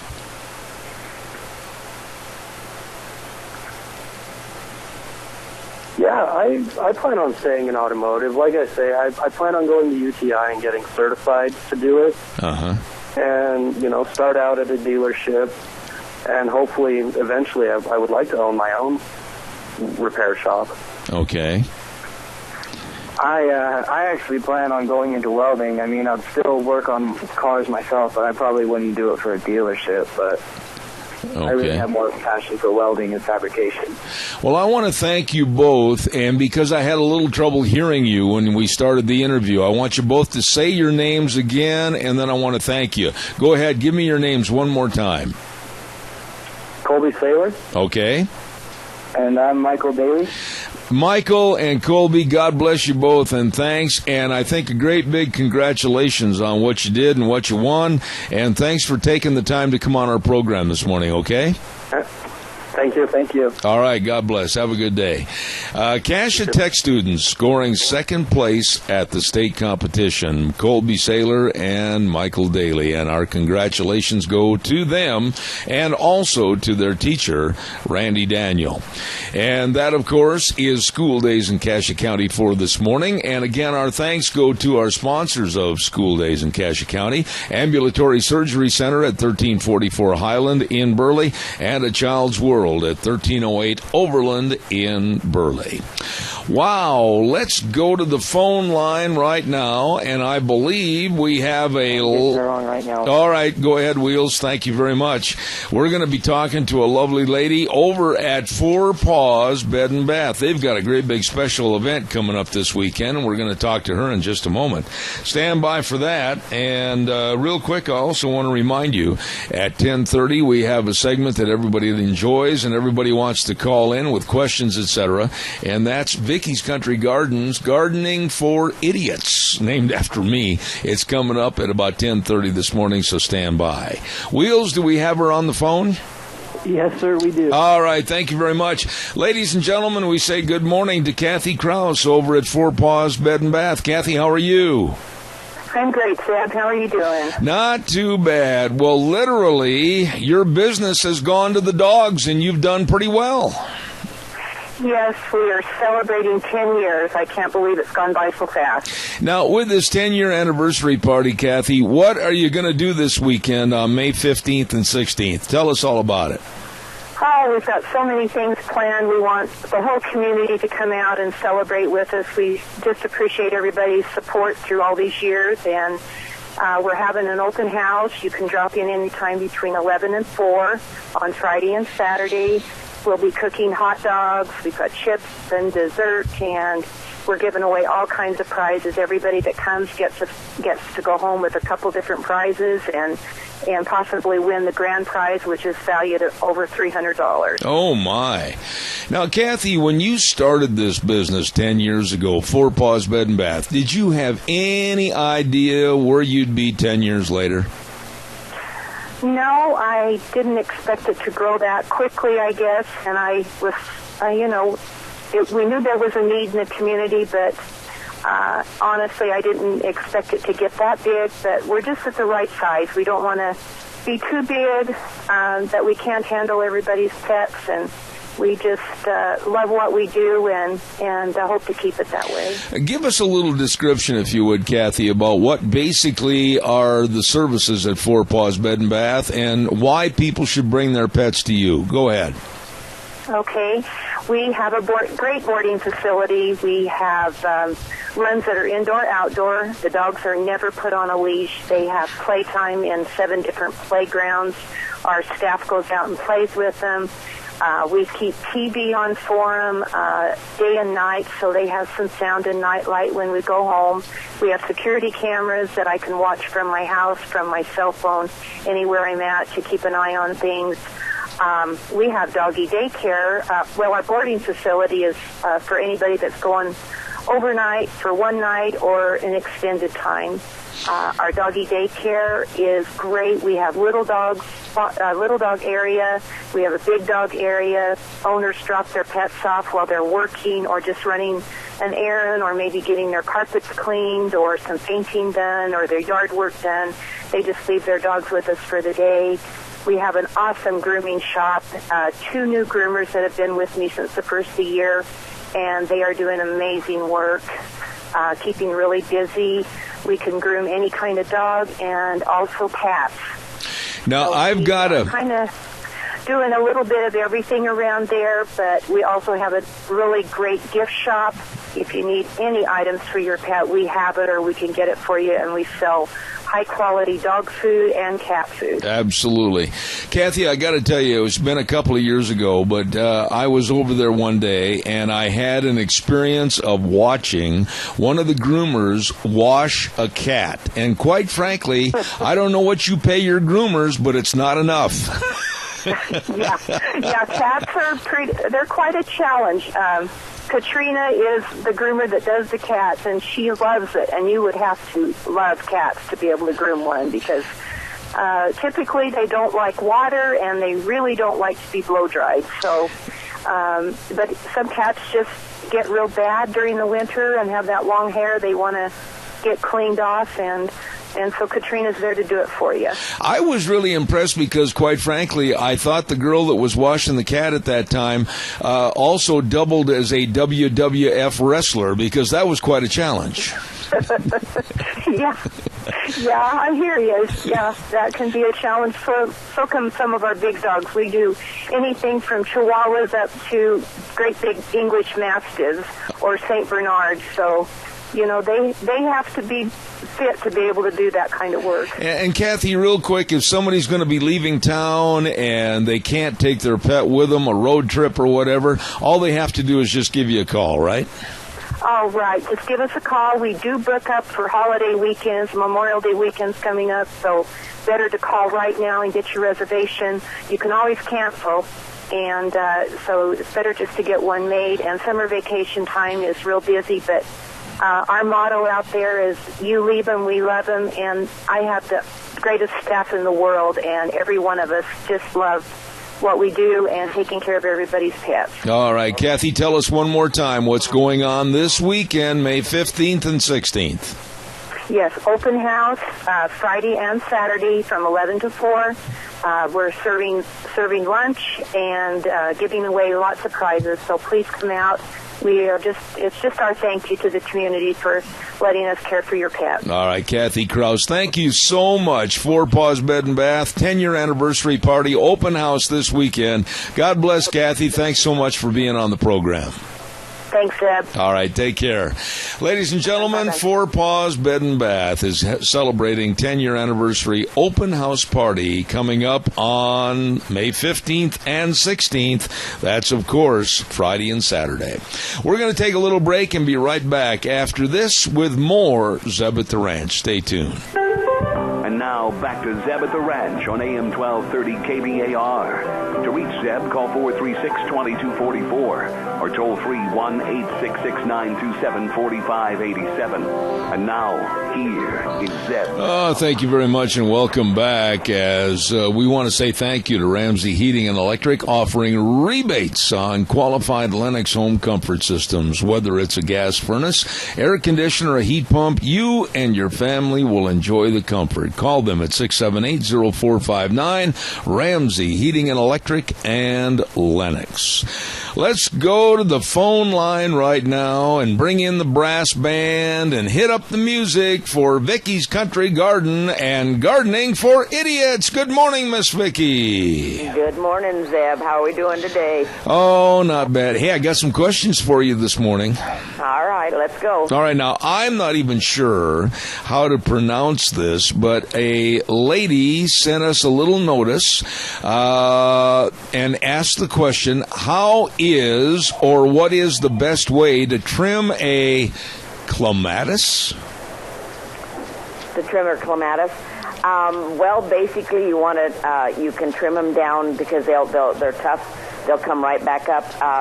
If it's an older one, you can trim them down to around 2 to 3 feet tall. Okay. And get some of that dead out of there and just trim them off. You don't have to be very careful. Just whack them off, and they will leaf out. If they're already leafing, you want to be a little more careful. Don't take them too short because that stresses them a little too much.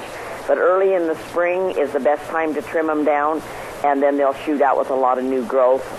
Don't need to trim them down heavy in the fall, but in the early spring is a good time. Okay. And it's clematis, right? Yes. I wasn't sure about that. You can tell I'm really a gardener. You're giggling. Stop that. Anyway, our next question, and here's a question I think we've had on in the past, and I want you to address it this morning. This lady writes from Jerome. She said, this spring, our lawn, we've been putting the sprinkler on it, and we've noticed that it has splotchy, different colors of green. What's going on here? Well, it can be a couple of things. It can be a little bit of like a fungus from the winter that it may need to just have a little fertilizer put on it to even it out. But if it's like real dark spots that are kind of in a circle type thing, that can be classified as fairy ring, which is a fungus that has to be dealt with in a kind of a little bit different way. Takes some fungicide on it. And you have to open it up and aerate it out. Don't fertilize those type of areas because that just makes it grow faster. So kind of depends. If it's yellow spots, if you have dogs, it can be dogs that have caused that, and then they're just kind of trying to green up. Sometimes you can soil sulfur your lawn and even the green up on it also if it's just nutrient problems. Okay. Soil sulfur in the lawn can help green it up also. Okay. Another question comes in from a lady in Burley, and she said we're trying to spruce up our yard a little bit and plant some baby pine trees. How far apart should we plant the pine trees? Pine trees get quite large. They're cute when they're little, but they can overtake a yard. Don't plant them close to your house. Remember, they're going to get up in, depending on the variety you've gotten, but they're going to hit that 40-foot tall range, 30 to 40 foot tall. So they're going to have roots that are going to go out that far or more. So stay away from your house, stay back away from the house as much as you can, and separate them. I would put them on, for pine trees, I would go about at least 15-foot centers, if not 20 foot. Okay. All right. I know it seems like a long ways apart for those little tiny guys, but if you get them too close, they come together, they grow together, and then they brown out in the middle of them, and you lose all the needles and things. So if you want them to be their own, you want them to come together but not come together and touch. That way you get the full use of your pine tree and your needles. Okay, now, we had a lady from, I'm trying to find on the envelope, I believe it was from Paul over in your neck of the woods, and she said, I know nothing about landscaping. What would be the easiest way to get some ideas? Take a picture of our yard and bring it over to you? Help me. That's what she said. That's the simplest way right there, is just to take some pictures and bring them over to us, and we can take a look at it and give you some ideas, just kind of get an idea as to where the sun is at, whether it's going to be a shady area, if it's, has sun in the morning, if it has sun in the afternoon, that kind of thing. Depends on what kind of plants we can put in there. Okay. So she'll bring in some pictures and kind of watch where her shade hits in and what kind of time frame as to where her sun and shade areas are, then we can pretty much decide what she needs and help her with that. Now, this is a question from me, but we've been talking now for, 3-4 weeks on this program. Is it too late to start a garden, or has the weather been cool enough as of late that if it warms up again starting like next week, you'll still have time? You still got plenty of time for everything. There isn't anything that you're too late on. The ground temperatures are coming up. Everything's just going to come up stronger, healthier. They're not going to sit there and be as cold and damp ground. You're basically, to me, it's just a real good time. The plants will just do a lot better. They don't sit there and fight the cold and that. So nobody's too late with anything. Spuds can still go in and do perfectly fine. There's some peas that will handle it if it gets warm. All your melons, all your other stuff will come up and do just fine. So nobody's too late. It's perfect timing, actually. Now, over at Vicky's Country Garden, you've got literally everything for the garden and the flower bed, right? We do have. We've got a great selection of vegetables right now. Lots of tomatoes, lots of peppers, lots of cucumbers, all the squashes, pumpkins, melons, all that kind of stuff are up and going. Lots of flowers. The petunias are blooming. The geraniums are blooming. We just blooming all over everywhere. Well, now, if people want... Some people call us blooming idiots, but that's beside the point. I'm not going there. No way, no shape. Anyway, what are the hours over at Vicky's Country Garden? We are open 9 to 6 weekdays, and on Saturday we are open 9 to 5. And Sundays, 11 to 4. Okay. And I want to talk a little bit about landscaping. What about all the different features for landscaping, Vicki? The rock and the bark and everything. Have you got all that? We've got all that. I'm still waiting on some of my Montana River rock, but it should be showing up any day. But we've got new bark in. We've got the gray granite. We've got the tan rock in.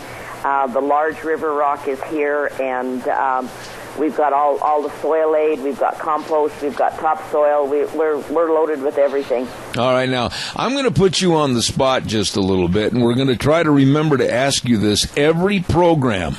If you were asking a gardening tip today, what would you, Vicki, ask if you needed help with your garden? If I needed help with my garden, most people are asking, I would be asking probably what type of fertilizers and how often do I use fertilizers on the garden. Uh-huh. And you want to remember, on flower gardens and vegetable gardens, you want a higher phosphate. So on your numbers, you have an NPK, you have a nitrogen, phosphate, and potassium. That's your three numbers across the front of your fertilizers. You want the middle number higher than the rest of them. And that is a very important thing. If you're doing foliar feeding, you can do that on a regular basis, once or twice a week. That's spraying over with water like a Miracle Grow feeder, that type of thing. If you're doing granules, come in and fertilize at the beginning again in the middle of the summer and a little bit towards the end of the summer to keep everything going good. Okay, well, there you have it. Once again, Vicki, tell everybody where you're located and invite them on in. Well, we are on the Burley Paul Highway. Can't miss us. Just keep looking for the greenhouses, and that's us. Just come on in and see us. Bring in, if you've got problems in your lawn or anything, come in. We'll figure it out and get you some answers and get some help. And if you're just needing help planting out a garden or planting a flower bed, come and see us. We've got everything to do that with, too. All right. The lovely Miss Vicki at Vicki's Country Gardens, 185 South, 600 West of Paul. Vicki, God bless, and we'll talk to you next Thursday. All right, Zeb. We'll talk to you then. All right. Thank you very much. I like that lady. She is always a lot of fun to be around and very informative when it comes to gardening. Thank you, Vicki at Vicki's Country Garden. Hey, it's time for the weather forecast brought to you by Scarrows Meats. They sell taste one bite at a time. They're located at 331 North Road, Jerome, and the number to call, 324-7657. You've been hearing me talk all about that tax return meat package for just $300. You get all the beef and the pork and the chicken and the cheese. Oh my goodness, it's delicious. You know, like rump roast and New York steaks and pork chops and bacon and whole chickens and cheese. It's delicious. You got to check it out today at Scarrows Meats, 331 North Road, Jerome. And right now, here is Michael Rogers weather. Hello, everyone. Michael Rogers for Zeb of the Ranch. Okay, from today all the way through Monday, you're looking for a wet one with possibly Friday night, Saturday night being the worst of the whole bunch there. Temperatures are going to be in the 60s all the way across the board. Won't get any higher than possibly 68, 69. The coolest day will be Saturday, where you're going to have a high of 56 degrees. So you got isolated thunderstorms today. That's going to be a slight chance. You're going to see a little bit of sun, a little bit of clouds. You're going to see everything that's going to give you what you're going to get, but you're not going to get it. Then, as you get into tonight, the rain's going to kick in, and it's going to continue all the way through Monday. As far as the winds or anything, as far as anything watches of warning is severe, that's not going to happen. It's just going to be a wet weekend all the way across the board. So, that being said, have a great weekend. Enjoy the weather. It's the only weather you've got. Attaboy, Michael. Thank you very much. Brought to you by Scarrows Meats, 331 North Road, Jerome. And the number to call, 324-7657. Yes, sir, Scarrows Meats. Selling taste one bite at a time. Absolutely delicious. In just a few moments, we're going to have our dear friend with us. Tim is going to be here, and we're going to be talking all about the Relay for Life, so stand by for that in just a second. A couple of public service announcements real quick.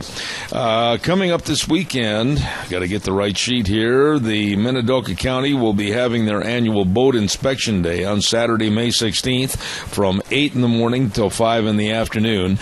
This is going to be held at Lake Walcott, and admission to the park is free. Deputies will be on hand for boat safety and boat inspection. And also, real quick, this one's coming up on Saturday, May 30th. The Minidoka County Sheriff's Office will be having a responsible rider course for ATV users. That's going to be at 9 o'clock till noon, right there at Let's Ride in Rupert on Highway 24.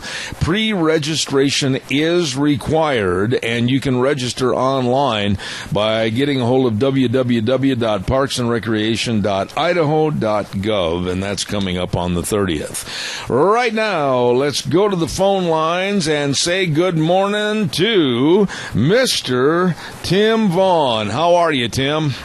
I'm well, Zeb. How are you? Man, you need to come sit on the porch with us over here in the sunshine and visit again. We missed having you. Come back over.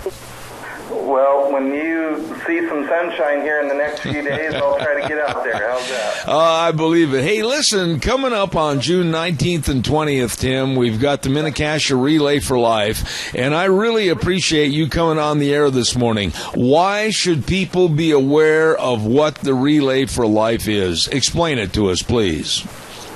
Well, the Relay, first and foremost, is a fundraiser, and the money that is generated goes for research, it goes for patient programs, it funds our website, and it also funds our 800 number. And I would like to give both of those so that people have those available. All right. And so anyway, that's the main purpose of the relay. The second portion of the relay is that it also gives us time to reflect on those that have lost their battle with cancer, and also lift up and celebrate those who are still fighting their battle with cancer. So it's kind of a three-part process that we go through. Okay. Now, Tim, what about those numbers? If you have them right there, why don't you give them to the public right now, and then we'll mention them again at the end of the segment. Okay. So the 800 number is 800-ACS-2345. The website is www.cancer.org. Okay. Now, cancer has hit almost every family, unfortunately, and the Relay for Life is absolutely a very, very important fixture to help generate funding for cancer research, but it also creates an awareness. Tell us a little bit about what's going to happen on June 19th and 20th at the Cassia County Fairgrounds. Okay, so the 19th and 20th is our annual event, which is our relay. This year we are going to a 12-hour format, so it will go from 6 p.m. to 6 a.m., and that is the time that we all get together to celebrate our efforts to raise the money for cancer. And it's all designed around cancer awareness,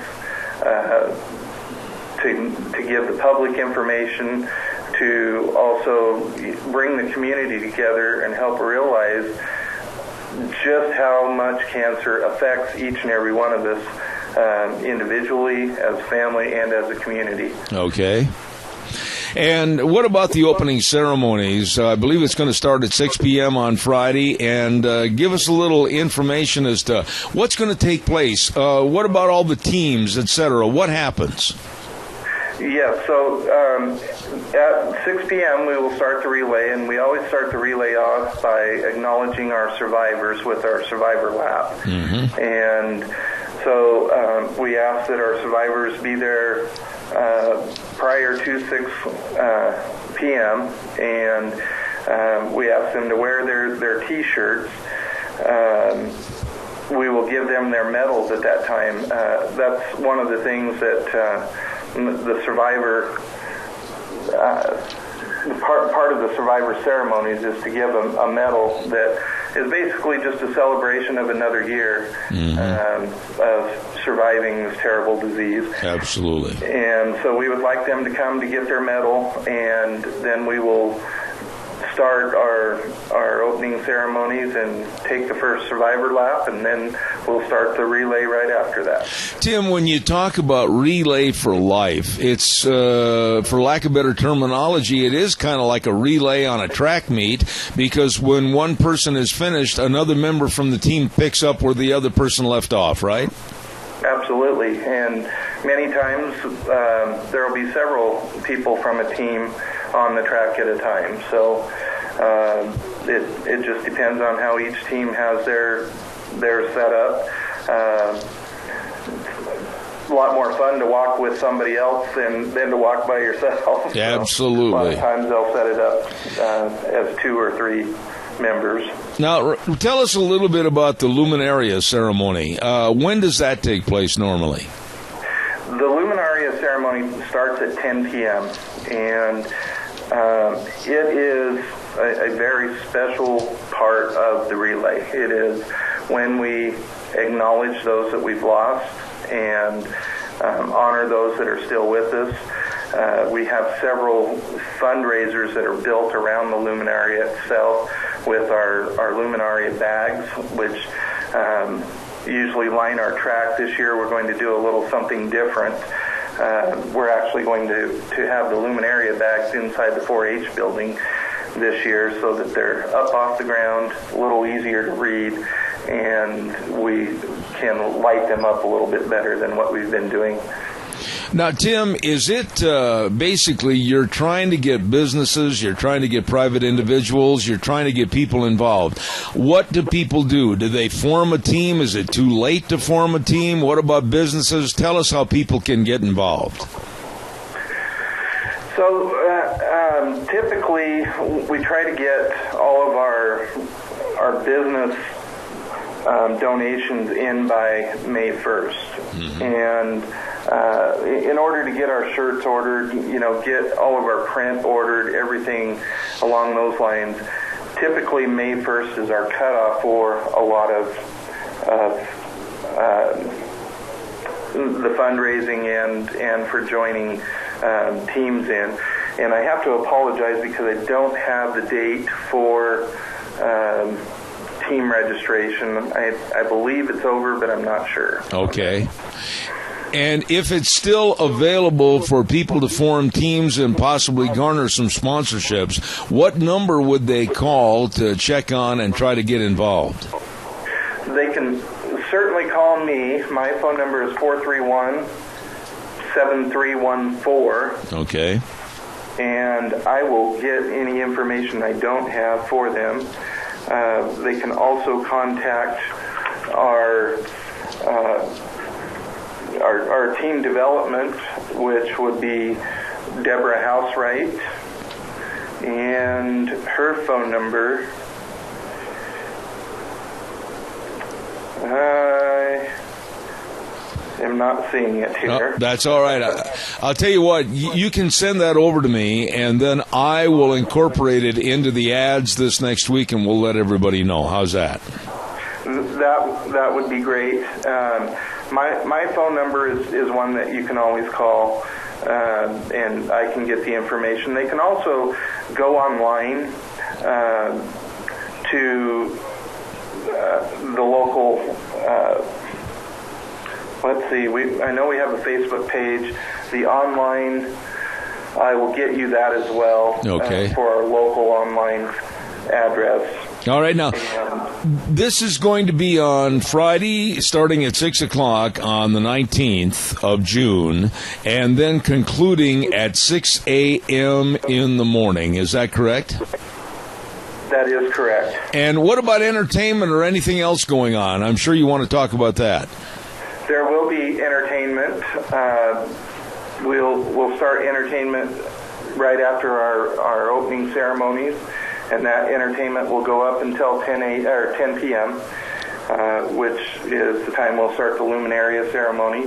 And then shortly after the Luminaria ceremony, we will start our Up All Night festivities, which is usually quite a lot of fun. It's designed to keep you up and moving and having fun all night. All right. Well, I want to say to you, Tim Vaughn, thank you very much for being on our program this morning. And we're going to have a lot more regarding the Mini-Cassia Relay for Life. Thank you for your time and effort, and I'll look forward to that material, and we'll get you back on the air again. Thank you. Yep, thank you, Deb. All right, take care. Very, very worthwhile subject and project coming up, the Mini-Cassia Relay for Life, and it's going to be at the Cassia County Fairgrounds on June 19th and 20th, starting at 6 p.m. on the 19th. So we'll have much more on that. Right now, we're going to have a good word from our major sponsor, your Magic Valley Les Schwab Tire Centers. Ready for summer travel? If you're not, I know where you should go, and that's, of course, to your Magic Valley Les Schwab Tire Centers, and get a free pre-trip safety check. I got through it this time. And there's so many things to check on to make sure that your vehicle is going to function properly, and you can stop in and see them today, all 7 locations, with the best tire value promise in the industry. Lots and lots of their great tires on sale. The best brake value promise. These guys are good at brakes. And don't forget to shocks and struts, front end alignments, and of course batteries. They're there to serve you. So stop in and see them today. Lane and Rupert, Dave on Blue Lakes and Twin, Mike and Buell, Mike and Jerome, the Twist family in Paul, John on Poline in Twin Falls, and Randy on Overland and Burley. Yes, sir, your Magic Valley Les Schwab Tire Centers. That's going to wrap it up and put it back in the box for us this week. And, of course, we're looking forward to coming back on the air next Monday at 8:06. We've got a real full plate of great guests. And guess who's coming back on the show next Monday? We haven't had him on the program for months and months, and we're looking forward to him. Doug Johnson from Colorado, a very dear friend of ours, is going to be on the program next Monday at 10:06. Until then, be sure and tune in to K-Bar 12:30 a.m. And then for my program, also, you can hear it on the internet, zebbell.com. And we'll see you at 8:06 next Monday morning, where we always say the way things were are the way things ought to be. God bless you and your family. Have a great weekend. We'll see you then.